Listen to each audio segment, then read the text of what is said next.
Bienvenidos a Cruce Palabras por Telesur. Soy Luis Hernández Navarro y hoy nos acompaña en el estudio un viejo amigo de este programa, el maestro Bernardo Barranco, maestro en Sociología de la Religión, ex consejero electoral en el Estado de México, que alterna tanto los estudios electorales, la observación electoral específicamente en el Estado de México, el Estado con el padrón electoral más grande, que tendrá elecciones dentro de muy pocos meses. Bernardo, muchas gracias por Luis, estar con nosotros. Un placer. Acabas de publicar un libro, Bernardo, que se llama El regreso al infierno electoral. Así es. Así fue tu infierno, por tu paso no por el purgatorio, sino por el infierno cuando fuiste consejero electoral del Estado de México. Así es, no pude encontrar mejor referencia que el infierno. Por eso el infierno en las grandes religiones es el lugar donde pupulan a las almas pecaminosas, ¿no? Y en verdad el Estado de México, que es uno de los estados más grandes, económicamente más poderosos y políticamente más atrasados en el país. Más grande porque tiene un padrón electoral de 12.5 millones de votantes. Tiene 16 millones, pero 12.5 de votantes, que son 4 países centroamericanos juntos. Es Uruguay y Paraguay juntos. Es cercano al padrón electoral de Chile. Entonces, no estamos hablando de es la entidad más grande en México en términos electorales. Pero al mismo tiempo, pues está dominada por el PRI, por ese viejo PRI que no acaba ni de exterminarse ni de cambiar. Es el viejo PRI que dominó el país durante 70 años, lleno de corrupción, de manipulación política, de ambiciones de grupo, de reyertas, concentradas en lo que en México llamamos el Grupo Atlacomulco, que es una especie de paraguas, pero en realidad es una manera de hacer política. Entonces, sí, todo eso cuando fui consejero electoral, que lo padecí, yo no era del sistema, no era un consejero priista, entro a través de un escándalo de corrupción en el Instituto Electoral, y sí, vivo un infierno y es algo que me ha marcado, y por eso en estos 2 libros, uno es El infierno electoral y ahora El regreso sobre el proceso que tiene mucha importancia en la vida política del país actualmente. Acabas de hablar del grupo Atlacomulco, les dicen algunos, ¿no? Donde fue parte el famosísimo Carlos Jan González, que acuñó frases como la de un político pobre es un pobre político, ¿no? Y el expresidente Enrique Peña Nieto, que también viene de esas filas, ¿no? Sí. Un estado que nunca ha perdido el PRI. Así es. Hoy entonces estamos ante una contienda en donde se abre la posibilidad de que llegue una nueva constelación de fuerzas agrupadas en torno al partido del presidente López Obrador, pero es también, y eso se desprende de la lectura de tu libro, de toda tu presentación, es también un escenario en donde el PRI se juega todo. Así es. Así es. El PRI viene viviendo una debacle desde el 2016, en plena época de Enrique Peña Nieto. Lo tengo muy presente cuando él, lanza el tema de las parejas igualitarias, que se quiere congraciar, sintiéndose muy progresista. Y se le viene encima la iglesia, se le viene encima a los grupos conservadores, y en esas elecciones el PRI pierde prácticamente 9 gobernaturas. Luego vienen las elecciones del 2021 que vuelve a perder. Entonces, hoy prácticamente el PRI está reducido en una expresión geográfico-política o geopolítica muy reducida. Es uno. Pero en el Estado de México nunca ha perdido. Y hay una especie como de paradoja, porque a nivel municipal, a nivel local, la alternancia es lo común, ¿no? Hay municipios que han sido del Partido de Acción Nacional, la derecha católica, de la izquierda, el PRD, de Morena, del propio PRI, y han ido cambiando. Pero a nivel de la gobernatura, el PRI se ha mantenido 93 años en el poder. ¿Cómo se ha mantenido? Pues a través de una extraordinaria maquinaria electoral. Yo no sé si, pues no sé, muchos de los televidentes, sobre todo jóvenes, tenían esos carritos, ¿no? Que yo no sé cómo le hacían, a mis hijos yo los veía unos carritos normales, ¿no? Los empezaban a mover, a manipular, y de repente se convertían en unos robots así gigantes, ¿no? Los famosos Transformers. El Estado o el gobierno del Estado de México es un Transformer, ¿no? Se convierte en momentos de procesos electorales, eso, en un aparato de gobierno, en un poderoso aparato electoral, donde no hay reglas, donde las reglas es ganar, no importa cómo, no importa cuánto y no importa con quién. Lo importante es mantenerse en el poder. Y lo ha hecho 93 años. Y ahora que está a nivel nacional muy disminuido el poderosísimo PRI, en este momento, si pierde, queda reducido prácticamente a su proceso de extinción, o un partidito muy chiquito, ¿no? Si gana, entraría en el 24 vitaminado con lo que representaría el ganar el estado más importante, su bastión más importante.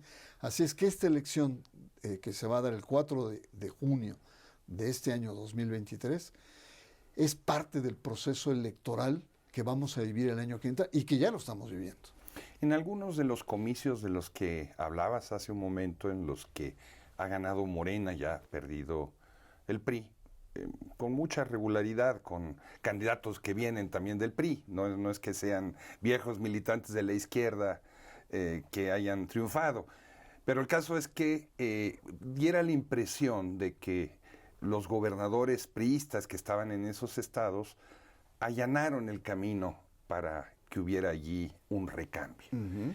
Sin embargo, en 2 de los últimos estados donde eso ha sucedido, en Oaxaca y en el estado de Hidalgo, en lugar de suceder lo que sucedió con otros gobernadores, ¿no? Por ejemplo, la gobernadora de Sonora que fue nombrada cónsul en Barcelona, ¿no? O el de Sinaloa que fue nombrado embajador. Bueno, aquí hay como una persecución de los nuevos gobernadores de Morena en contra de los antiguos gobernadores del PRI, a pesar de que no fueron un obstáculo para el gobierno federal. Uh-huh. Eso haría suponer que en esta ocasión el PRI no se puede allanar, o sea, no puede no operar y jugársela todo por el todo como ha sucedido en otras ocasiones, o es una suposición falsa. No, mira, el tema es complejo, porque ideológicamente ese viejo PRI podría estar más cercano a Morena que con el PAN. Sin embargo, el Partido Acción Nacional, un partido rancio de un viejo catolicismo revanchista, es un partido que está aliado al PRI en este momento y cuya fórmula no ha funcionado. Cuando hablamos hace un momento de las elecciones del 21, intermedias, pues prácticamente fracasaron en todas, a excepción de un estado. Y hay mucha especulación sobre eso, ¿no? Incluso ha habido negociaciones de que a este PRI, para mantenerse, incluso le convendría más aliarse a Morena, pactar esos pactos, digamos, faraónicos, ¿no? En donde dice, bueno, te dejo el Estado de México, pero te cedo la sucesión presidencial. Todas esas especulaciones.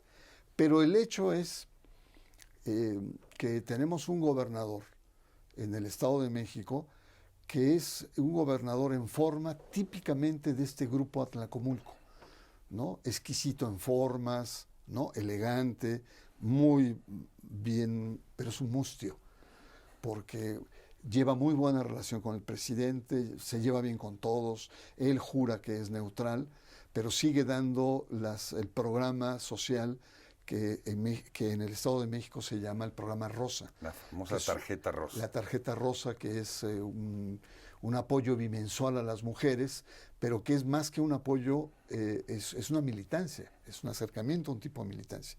Y son 600,000 mujeres en el Estado de México, que no es cualquier número. Cabezas de familia. Cabezas de familia, madres solteras, madres que las obligan a promover. Y ha soltado el aparato al mismo tiempo. Entonces, por eso digo que es un mustio, porque a nivel, digamos, de la presencia pública, se ve muy neutral y muy favorable incluso el presidente López Obrador. Ha ido al aeropuerto nuevo para inaugurarlo y tal, ¿no? Pero a nivel interno ha soltado los perros, o sea, esa estructura, ese transformer está operando. Y la prueba está que en el cierre de las precandidaturas, que fue el domingo pasado, la candidata del PRI, de esta coalición, cerró con los exgobernadores, con todos. El único que faltó fue Enrique Peña Nieto. Simbólicamente, ¿qué podemos leer de este acto? Pues que está arropada por todo el grupo, por toda la fuerza.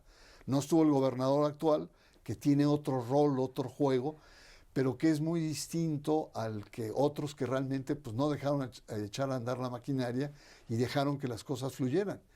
Yo diría que acá aparentemente está como muy, digamos, libre, muy neutro, pero él es responsable de toda esa jauría institucional que está ya operando y que está empezando a hacer la guerra sucia. Prueba de ello es que ya empezaron lo que llamamos acá en México las encuestas fake, las encuestas patito, pero todavía más perversas porque utilizan a periódicos o instituciones importantes, en este caso al Universal, diciendo el Universal está dando como puntera a la candidata priista. Animal Político está dando y cuando dicen, nosotros no te hemos hecho ninguna encuesta, si no nos dedicamos a hacer encuestas. Entonces, todos estos aspectos son sintomáticos para decir que el PRI en el Estado de México va con todo. ¿Te parece si vamos a una pequeña pausa ante esta planadora que se nos viene encima? Amigos, amigas, no se vayan, volvemos en muy breves instantes.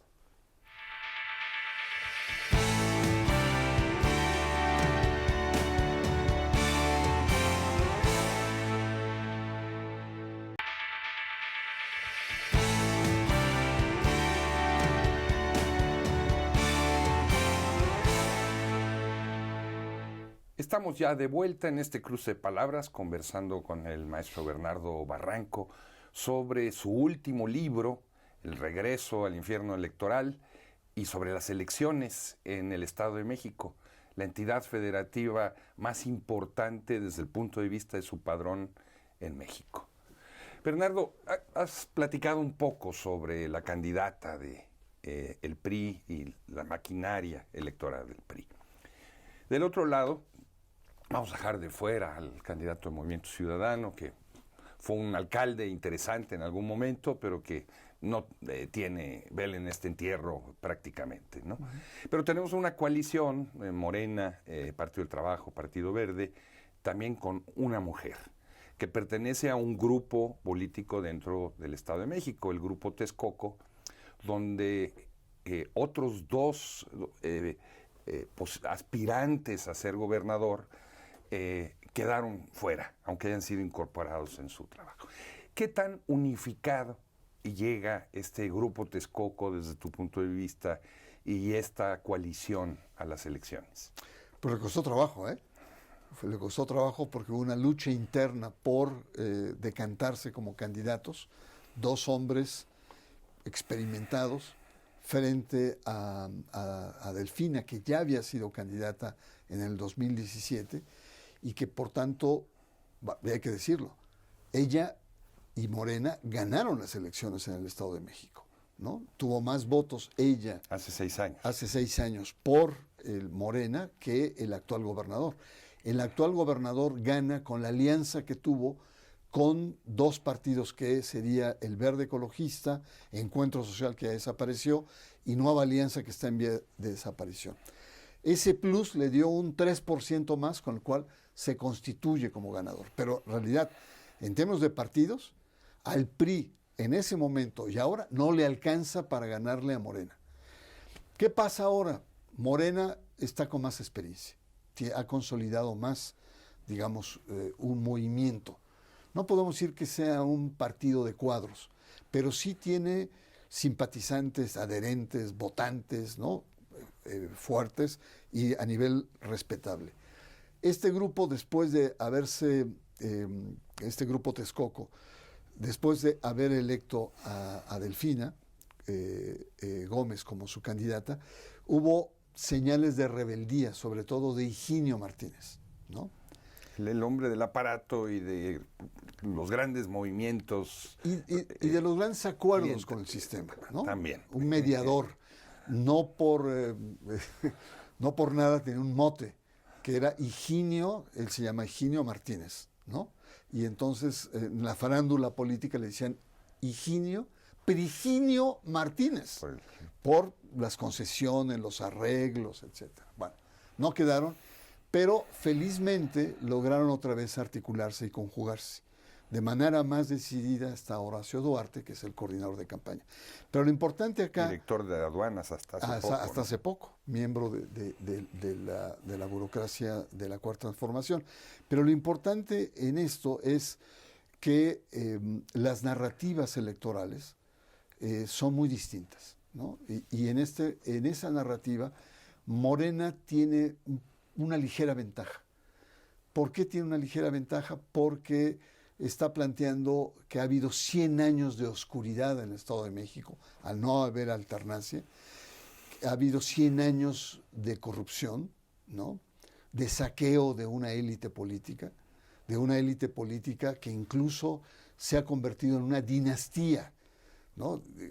La verdad que sería muy difícil poder comprender cómo el actual gobernador, su padre fue gobernador hace 20 años y su abuelo fue gobernador hace 40 años. Es decir, estamos hablando de un Alfredo del Mazo I, Alfredo del Mazo II y un Alfredo del Mazo III. Una dinastía, vaya, ni en las monarquías más absolutas se da esto, ¿no? No lo quiero decir con desprecio, pero como ni en las repúblicas más bananeras se ha dado una cosa como esta, ¿no? Uh-huh. El tema es entonces que el discurso político de Delfina primero es popular. Ella es popular y ella acentúa su origen popular. Habla con un tono más pausado, está más estudiada y quiere identificarse con el 60% de la población que es pobre en el Estado de México. Y habla y utiliza modismos, el requete bien, muy propio de un sector social. Pero al mismo tiempo se plantea como la esperanza del cambio. No sabemos el cambio hacia dónde, cómo o para qué, pero se dice un discurso de esperanza por el cambio. A diferencia de la otra candidata del Moral, Alejandra del Moral, que no tiene para dónde hacerse. ¿Qué va a decir frente a la pobreza? ¿Qué va a decir frente a la creciente violencia, la inseguridad que impera en el Estado? Que fue la que ha manejado la tarjeta rosa. Claro, el problema es, ¿qué pueden decir de los grandes problemas del Estado de México cuando han tenido 93 años en el poder y no los han podido resolver? Y a nivel también simbólico de corrupción, etcétera, pues está rodeada de una bola de bandidos. Yo recuerdo una imagen donde está con Alito Moreno, el presidente del PRI, un personaje impresentable, y del otro lado con Montiel, que es uno de los exgobernador que realmente fue de los más rapiñosos en términos de corrupción. ¿Qué mensaje está enviando la candidata? Sin embargo, Bernardo, la maestra Delfina, que hace 6 años despertó grandes expectativas en esos sectores de la población, tuvo un paso bastante gris por la administración pública. Fue una secretaria de Educación Pública ausente. Ella misma no es ahora una persona muy carismática y aunque no está personalmente señalada ella de corrupción en el sentido de obligar a los trabajadores del municipio. El famoso diezmo. El famoso diezmo, sí, para actividades políticas, ¿no? Se le responsabilizó a su partido, no a ella. Está manchada por ese elemento. ¿Tú crees que estos son elementos que pueden ser remontables en una campaña? Va a formar parte de una guerra sucia, porque todos estos elementos que son muy ambiguos y muy contrastantes, de que le cobró a sus empleados el 10% salario para financiar la campaña, O lo que salió con la auditoría, que hay 800 y tantos millones de pesos que no se sabe bien qué ha pasado con ellos en la Secretaría de Educación, donde ella era responsable. El tema es que son cuestiones que conocemos más bien pues las élites políticas. Pero si tú vas y eso preguntas a nivel popular, pues no está tan claro, no está tan claro. Pero estoy seguro que en términos de guerra sucia, el sistema va a pretender explotarlo al máximo o le va a buscar otras. Pero efectivamente, lo que dices es cierto. Además, no es una candidata muy carismática que arrastra, que cuando lo veas por tele o en un meeting digas, yo me voy con ella, que te convenza. No, al contrario. Pero juega ese rol popular. Ahora, la guerra sucia en el Estado de México es bravísima. Está el caso de Josefina Vázquez Mota, que fue una candidata en el proceso electoral anterior, que iba puntera, iba por el Partido Acción Nacional, ¿no? Y le encuentran un fideicomiso de 1,000 millones de pesos que el propio presidente de la República, en ese momento Enrique Peña Nieto, del Grupo Atlacomulco, le había dado, y se lo echaron en cara y la bajaron hasta un vergonzoso cuarto lugar. Anteriormente, Jacob Polensky, que es una mujer de izquierda, aunque tiene origen muy comprometida con Latinoamérica, con Cuba, con Venezuela. Pues le encontraron que no se llamaba Jacob Polensky, que se lo inventó, que se llamaba Citlali González no sé qué, y entonces por lo tanto no tenía una identidad, era bipolar, y le dieron con todo y la bajaron. Rubén Mendoza, en fin, podemos hablar de varios personajes políticos que han desafiado el poder del Grupo Atlacomulco y que por guerra sucia los han bajado. No me extrañaría que pudieran hacer lo mismo con la maestra Delfina. Bernardo, Dante Alighieri en su Sagrada Familia nos dice que en el infierno hay 9 círculos, ¿no? Dependiendo del tamaño de sus pecados. Tú, que eres especialista en cuestiones religiosas, ¿en qué círculo deberían estar ubicados los políticos de Atlacomulco? No, sí, estás hablando... ¿O hay que crear un 10º círculo? De la Divina Comedia. De la Divina Comedia. De la Divina Comedia, donde señala estos... Sí, pues yo creo que son los pecados típicos del Grupo Atlacomulco, todos, ¿no? El libro se llama así, Infierno, porque es donde pululan esas almas pecaminosas, que lo que les satisface es el poder, el estatus, el privilegio, y que están dispuestos a todo, ¿no? Están dispuestos a todo, desde transar, desde vender, hasta negociar, y negociaciones grandes, ¿no? Y no me extrañaría que después del proceso electoral del 24, dependiendo de los resultados, pudieran pactar incluso con Morena. Porque hay que recordar que el gran enemigo que tiene la Cuarta Transformación y Morena no es el PRI, no es este PRI diezmado, no tiene la fuerza, es el PAN. El PAN es su verdadero enemigo. Entonces, no me extrañaría que este grupo pudiera entrar en las negociaciones más bisagras. Por ello la importancia que tiene. Y va a depender mucho el 24 de lo que surja en esta elección de unos cuantos meses. Si Morena gana, podríamos decir que estamos regresando a los años 80, porque el panorama nacional va a ser totalmente guinda, va a ser totalmente de Morena, como en la época de Echeverría, donde todos los estados y todo se rendía pleitesía. Qué paradoja, ¿no? Que un movimiento que aspira al cambio pueda llegar a esos niveles. Y sí, puede haber incluso hasta ciertas regresiones políticas. Si Morena pierde el Estado de México, la cosa se va a poner más interesante. ¿Por qué? Porque va a dar pie a que la fórmula de una alianza, y probablemente estén pugnando por un gobierno de coalición, no solamente una coalición electoral, que será una alianza, sino un gobierno de coalición en donde se repartan el pastel como en Europa, ¿no? Tantas carteras para ti, tantas carteras para mí, etcétera, y esto puede ser una novedad.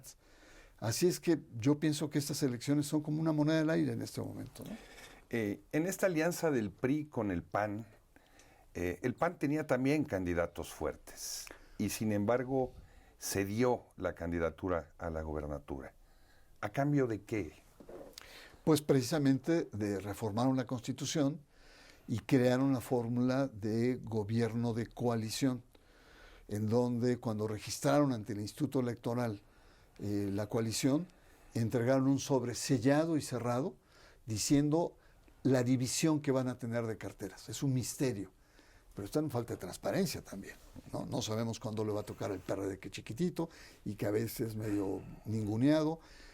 Al PAN se dice que es el 65% al PRI, un 30% al PAN y un 5% al PRD. Pero esto lo sabremos si es que gana, ese sobre se abre, lo cual es una verdadera, digamos, atentado a la transparencia política, pero ahí está. Entonces, lo que creo que puede resultar es una alianza de intereses. La propia Alejandra del Moral dice, ¡ay, qué difícil es dialogar con estos panistas y peor con esos perredistas! Y dice, para consuelo, digamos, de sus audiencias, pero lo estoy llegando a querer, ¿no? Como diciendo, es un amor a palos. Yo imagino que no es fácil hacer una alianza con trayectorias ideológicas tan dispares como las es el PRI, Acción Nacional y el Revolucionario Democrático. Pues ahora que pasen las elecciones te invitaremos para que nos hagas un balance de lo acontecido, ¿verdad? Sí, va a estar muy interesante. Si el infierno está devorando con su fuego a qué políticos o políticas. O se puede extender también en el plan federal, es otra de las hipótesis. No, yo te agradezco mucho la oportunidad de conversar con tu auditorio sobre estos temas, ¿no? Y bueno, acá está el libro, El infierno electoral. A nivel latinoamericano no sé si se puede conseguir, pero a nivel local es interesantísimo, no se lo pierdan. Sí. Muchas gracias, Bernardo. Contrario. Y a ustedes, amigos, amigas, muchas gracias por su amable compañía. Ya saben, los esperamos la semana que viene aquí por Cruce de Palabras por Telesur.